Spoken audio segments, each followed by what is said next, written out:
Hello बच्चों, आप सभी लोग अच्छे हैं। चलिए ठीक है, आज हम लोग कक्षा 11 की रसायन विज्ञान से चैप्टर नंबर 2 परमाणु संरचना से आज लेक्चर नंबर 2 पढ़ेंगे। और वो लेक्चर नंबर 2 कौन सा होगा? कोष और उपकोष, मतलब सेल और सबसेल के बारे में हम लोग इस पे चर्चा करेंगे। इसकी पहले की वीडियो में हम लोगों ने बोर का परमाणु मॉडल पे डिस्कस किया था, ठीक है। और आज हम लोग स्टार्ट करेंगे कोष और उपकोष के बारे में। चलिए, इसकी शुरुआत भी हम लोग कहां से ही करेंगे? बोर के परमाणु मॉडल से ही शुरुआत करेंगे, ठीक है। क्यों? क्योंकि बोर ने ही बताया था कि प्रत्येक कोष में उपस्थित इलेक्ट्रॉनों की जो ऊर्जा होती है वो क्या होती है? समान होती है, ठीक है। लेकिन आपको यह भी ज्ञात होना चाहिए कि जो बोर का परमाणु मॉडल था वो सिर्फ और सिर्फ एक इलेक्ट्रॉनिक परमाणु के लिए ही था। भैया, अगर एक इलेक्ट्रॉन है तो वो ना तो आकर्षण करेगा ना तो प्रतिकर्षण करेगा, ठीक है। तो उसके लिए तो मॉडल ठीक था। लेकिन यदि एक से अधिक इलेक्ट्रॉन वाला कोई परमाणु आ गया तब क्या होगा भाई? वहां पर एक से ज्यादा इलेक्ट्रॉन हो जाएंगे तो क्या होंगे? एक दूसरे को प्रतिकर्षित करेंगे, जिसकी वजह से वो एक स्थान पर तो रह सकते हैं ही नहीं। इस वजह से क्या होता है कि कुछ कोष क्या होते हैं? उपकोषों में टूट जाते हैं। क्या होते हैं? उपकोषों में टूट जाते हैं, जिसके बारे में हम लोग आज स्टार्ट करेंगे, ठीक है।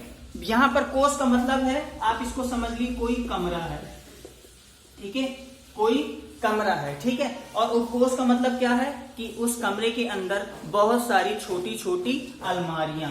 यहां पर उपकोष का मतलब क्या हो गया? बहुत सारी छोटी छोटी अलमारी। बात समझ में आई? ठीक, मतलब कोष क्या हो गया? एक कमरा हो गया, और उपकोष क्या हो गया? उस कमरे की छोटी छोटी अलमारियां हो गई, ठीक है। चलिए हम लोग शुरुआत करते हैं, ठीक। कोष समझ में आया? कोष वह स्थान होता है जहां पर इलेक्ट्रॉन क्या होते हैं? चक्कर लगाते हैं, ठीक है। और उपकोष क्या हो गए कि वो जो इलेक्ट्रॉन चक्कर लगाते हैं, तो जब एक से ज्यादा इलेक्ट्रॉन होंगे तो वो एक दूसरे को क्या करेंगे? प्रतिकर्षित करेंगे। तो जब प्रतिकर्षित करेंगे तो वो क्या होंगे? कई छोटे छोटे हिस्सों में वो बट जाते हैं। तो इन्हीं बटने के लिए उनको बहुत सारे छोटे छोटे स्पेस की आवश्यकता पड़ेगी, तो वो क्या हो जाते हैं? उपकोष कहलाते हैं, ठीक। चलिए हम लोग शुरुआत करते हैं।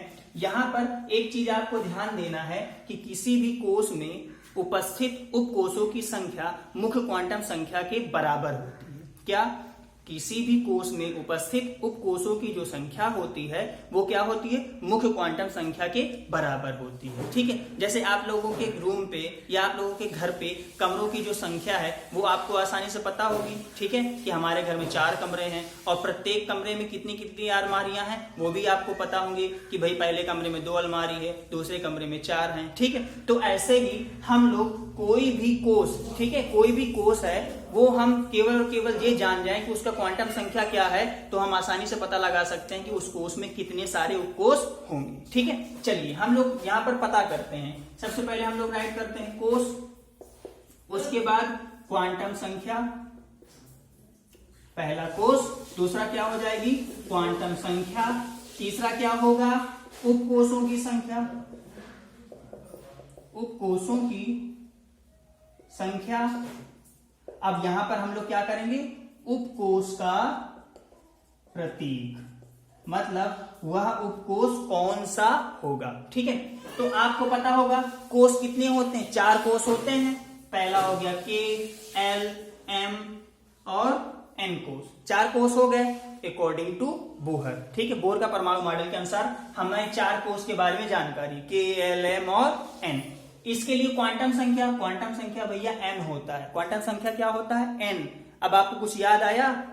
चक्कर बना था, उसके बाद यहां पर अगर k है तो यहां पर n बराबर क्या हो गया था? 1। यहां पर l है तो यहां पर n बराबर क्या हो गया था? 2। बिल्कुल सही। तो यहां पर भी क्या है?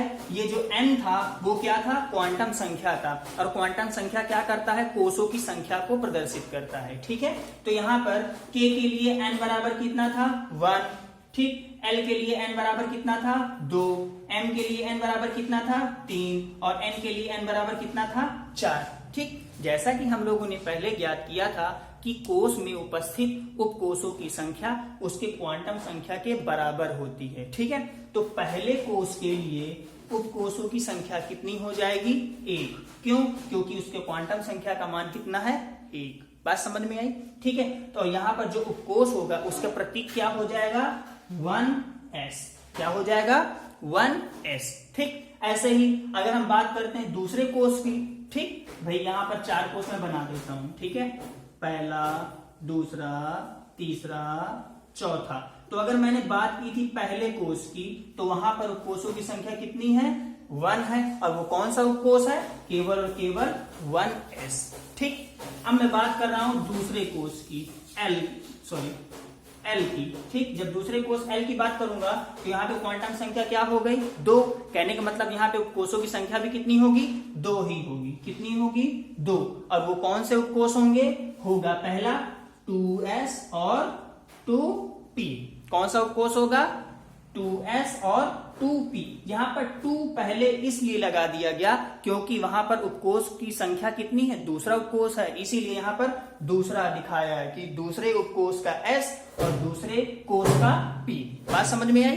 ठीक, अब हम बात करते हैं तीसरे की, m वाले की। तो यहाँ पर क्वांटम संख्या क्या हो जाएगा? 3। इसका मतलब यहाँ पर उपकोषों की संख्या भी कितनी होनी चाहिए? 3 होनी चाहिए। कौन कौन सी होती है? पहला होता है 3s, 3p और 3d।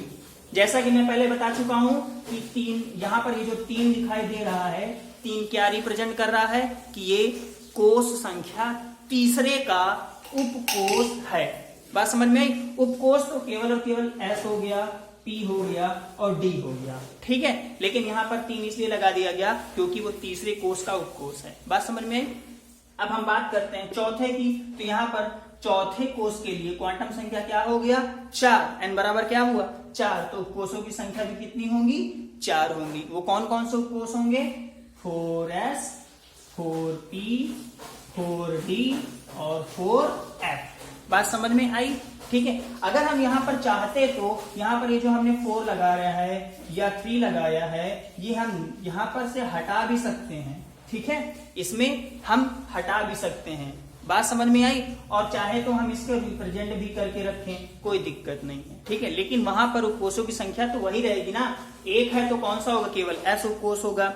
2 होगा तो कौन सा होगा? s भी होगा और p भी होगा। अगर 3 है तो s भी होगा, p भी होगा और d भी होगा। और अगर उपकोषों की क्वांटम संख्या 4 है तो वहां पर उपकोषों की संख्या भी 4 होंगी। कौन कौन सी? s भी होगी, p भी होगी, d भी होगी और f भी होगी। बात समझ में आई?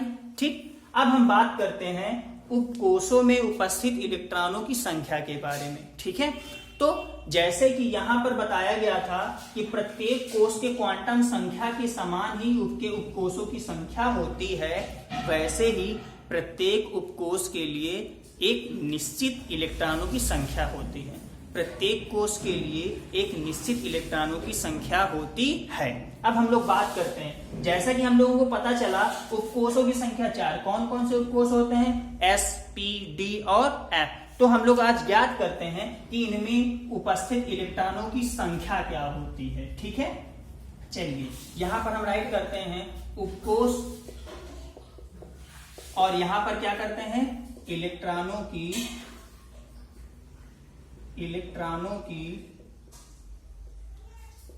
संख्या, ठीक। पहला क्या है? उपकोष कौन कौन से? s, p, d और f। तो s उपकोष में अधिकतम 2 इलेक्ट्रॉन आ सकते हैं। कितने? 2 इलेक्ट्रॉन ही आएंगे, 2 से ज्यादा नहीं हो सकते। कम हो सकता है लेकिन ज्यादा नहीं होंगे। ऐसे p उपकोष में अधिकतम 6 इलेक्ट्रॉन आ सकते हैं। कितने आएंगे?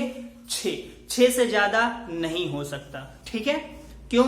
जैसे मैंने आपको बताया था कि ये कोष क्या हो गया? कमरा हो गया। और उपकोष क्या हो गई? अलमारी हो गई। अब अलमारी में कोई भी सामान अगर आप रखेंगे तो उसकी एक निश्चित क्वांटिटी ही तो होगी भाई। कोई अलमारी छोटी होती है, कोई अलमारी बड़ी होती है। तो छोटी अलमारी में सामान कम आएंगे और बड़ी अलमारी में सामान ज्यादा आएंगे। उससे ज्यादा बड़ी अलमारी हुई तो उसमें भी और भी ज्यादा सामान आएंगे। तो ऐसे ही जो हमारा s उपकोष है उसमें अधिकतम 2 इलेक्ट्रॉन ही आ सकते हैं, 2 से ज्यादा नहीं आएंगे। ऐसे ही p उपकोष है, इसमें अधिकतम 6 इलेक्ट्रॉन आएंगे, 6 से ज्यादा नहीं आएंगे।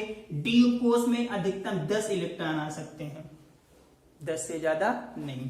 ऐसे ही हमारा जो f उपकोष है उसमें अधिकतम 14 इलेक्ट्रॉन आ सकते हैं, ठीक है। कम से कम इलेक्ट्रॉन 1 होगा, लेकिन अधिकतम 14 से ज्यादा नहीं। इसमें भी डी कोष में अधिकतम 10 से ज्यादा नहीं हो सकते। कम की संख्या में आप शुरुआत करें, 1 भी हो सकता है, 2 भी हो सकता है, 5 भी हो सकता है, 7 भी हो सकता है, 9 भी हो सकता है, लेकिन 10 से ज्यादा नहीं होगा। बात समझ में आई? ठीक, ये तो बात हो गई हम लोगों की कोष और उपकोष के बारे में। ठीक है, अब हम लोग इसके बाद जो नेक्स्ट लेक्चर हम लोग पढ़ेंगे वो हमारा होगा क्वांटम संख्या पे। ठीक भैया।